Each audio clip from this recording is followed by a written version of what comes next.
कसले चलाइरहेको छ भन्दा प्रधानमन्त्रीको सचिवालयले चलाइरहेको छ। प्रधानमन्त्रीको सचिवालयमा आज कस्ता पात्रहरू छन्? कोही यता टाटु खपेका छन्, कोही उता टाटु खपेका छन्, कोही जुल्फी लड्काएका छन्। त्यस्ता अतरङ्गी पात्रहरू आज प्रधानमन्त्रीको सचिवालय छ, जसलाई राजनीतिसँग लेना र देना। त्यहाँ मात्र के गर्नु परेको छ भन्दा यो बेला बालनदाईको शासन आएको छ। अब हामीले हाम्रा मान्छेलाई राजनीतिक ढिक्की दिलाउनु पर्छ। कसलाई हामीले एम्बेसडर बनाउने हो, कसलाई विभिन्न संवैधानिक अङ्गमा राजनीतिक ढिक्कीमा भर्ती गराउने हो, यही हो बेला भनेर उनीहरू दिनरातको कसरत गरेको आफूलाई भर्ती गराउँदै जुनको उजागर अगाडि डाक्टर जगत विकलले गरिरहेको छ। र यति भनिरहँदा अब यो असर मधेसमा अस्ति भर्खर दङ्गा भयो, छुटाउनै नहुने कुरा। तपाईँहरूसँग समय अभाव छ, मलाई थाहा छ। मधेसमा अस्ति दङ्गा भयो, यो दङ्गाको मूल जडो कहाँ गएर जोडिएको छ त भनेर भन्दा त यो त राष्ट्रपासँगै जोडिएको छ भनेर धेरै टिका टिप्पणी। अब राष्ट्रिय स्वतन्त्र पार्टीको सभापति रवि लामिछानेले ल दङ्गा नियन्त्रण गर्ने सद्भाव मिटिङ गर्ने भनेर मुस्लिम र हिन्दू समुदायका व्यक्तिहरूलाई बोलाउनुहुन्छ। अन्त्यमा गएर ती सबैको तार प्रसङ्ग जोडिएको छ। राष्ट्रिय स्वतन्त्र पार्टीका कार्यकर्ता बोलाएर मिटिङ गर्यो अनि सद्भाव भयो भनेर उहाँले एनाउन्स गर्यो।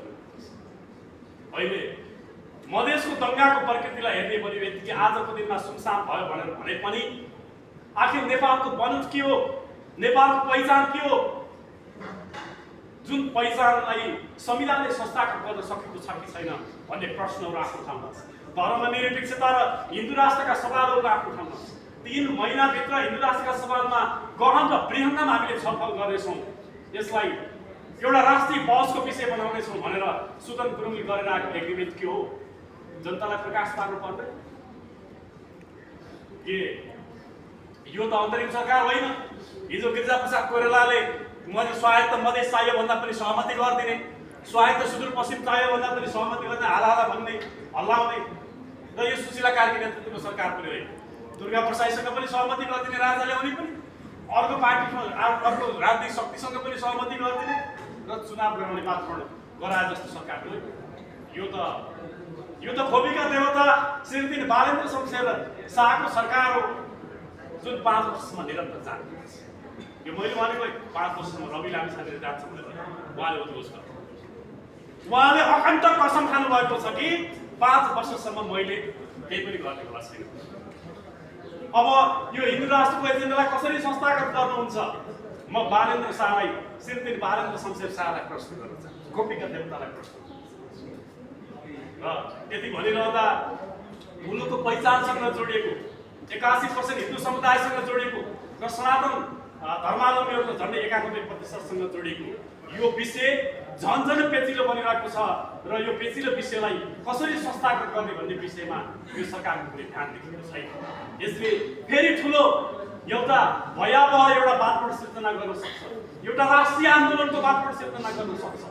किनकि सबैभन्दा मान्छेलाई के लाग्छ अरे भने सबैभन्दा भगवान्ले भनेको बाबुआमा अरे बाबुआमाभन्दा माथि कोही छ, केही छ भने देश छ भनेर भनिन्छ।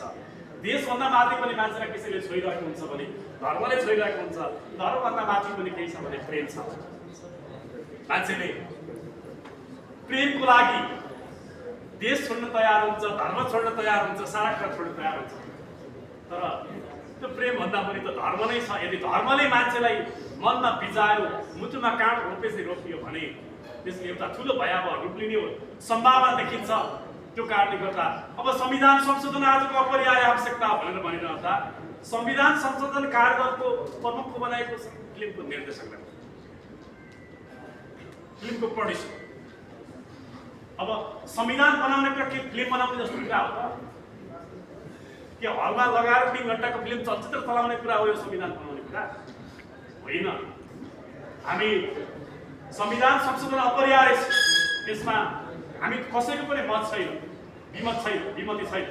तर संविधान संशोधन अपरिहार्य छ भनेर भनिरहँदा यो कसको संयोजकत्वमा आजको दिनमा संविधान संशोधन हुन सक्छ भन्दा यो खोपीका देवता बालेन्द्र शाहले पनि बुझ्नुपर्छ कि आजको दिनमा रुलिङ पार्टीको सभापति रवि लामिछानेको संयोजकत्वमा कार्यक्रम गठन भयो भने मात्रै संविधान संशोधन हुन्छ। सबै पक्षमा, सबै पोलिटिकल पार्टीहरूसँग, सबै पक्षसँग एउटा डिबेट हुन सक्छ, डिस्कसन हुन सक्छ, टेबल टक हुन सक्छ, त्यो भने मात्रै एउटा निचोड निस्किन सक्छ। ल हामीले यो एउटा दिएको फ्रीमा सुधार्दै भयो, मानिलिनुहोस्। त्यो कारणले गर्दा यस्तो केटाकेटी खेले जस्तो व्यवहार नगर्नुहोस्। प्रधानमन्त्री संविधान भनेको केटाकेटी आए खेलेले खेलाए मट्याङ्काको सत्यनाश गर्ने कुरा होइन। यी यावत कुराहरू छँदाछँदै अब अन्त्यमा अब अर्थमन्त्री विश्वविख्यात अर्थमन्त्रीतिर जाउँ एकचोटि। टिप्पणी गरेर भने फेरि अन्याय हुन सक्छ। अब विश्वविख्यात अर्थमन्त्रीले के गरिदिनु भयो भने ल नेपालको एजुकेसन लेभल अब त यो त निःशुल्क जस्तो भइसक्यो। प्राइभेट बोर्डिङहरूले पनि महिनाको जम्मा 1 लाख रुपियाँ चार्ज गर्छन् एक वर्षको अथवा एक महिनाको। यो त धेरै सस्तो हो। अब यसमा 5% पेनाल्टी भनेर उहाँले 5% ट्याक्स 3% ट्याक्स दियो। अब बिजुली सस्तो भयो, धेरै बिजुली 10,000 मेगावाट अबको 1 वर्ष 5 वर्षमा उत्पादन हुँदैछ भनिसके पछाडि यो सस्तो बिजुली दिएर केही काम छैन। 5% हाल्नु त्यहाँ पनि छैन, ट्याक्स जोड्दै गर्दा गर्दै आफ्नो जुलो गर्न, आफ्नो कर्जो तार्न दिनरात सङ्घर्ष गरेका, राइट सेयरको काम गरेका, पछाउको काम गरेका, इन्ट्राइमा काम गरेका ती सबैलाई सजिलै बाँच्ने भयो यिनीहरूले भनेर त्यहाँ पनि 6% यस्तो खालको विश्वविख्यात अर्थमन्त्री जसले गरिबलाई त बाँच्नै सक्दैनस्, त बाँच्ने अधिकार नै छैन, त आत्मदाह गर्नुपर्छ, पेट्रोल खनाएर मर्नुपर्छ भनेर उहाँले अप्रत्यक्ष रूपमा त्यस्तो नीति बनाए। आज सरकारको महिमा मण्डन जति गरे पनि नसकिने अवस्था कसले बनाइदिनु भएको छ। सरकारको व्याख्या र विश्लेषण जति गरे पनि नसकिने अवस्था अर्थमन्त्रीले बनाइदिनु भएको छ। हाम्रो कस्तो अहभाग्य भन्नु कि दुर्भाग्य भन्नु यसको अर्थमन्त्री पाएका छौँ जसले हामीलाई बाँच्न नसकिने। यति भनिरहँदा समयको अभाव छ।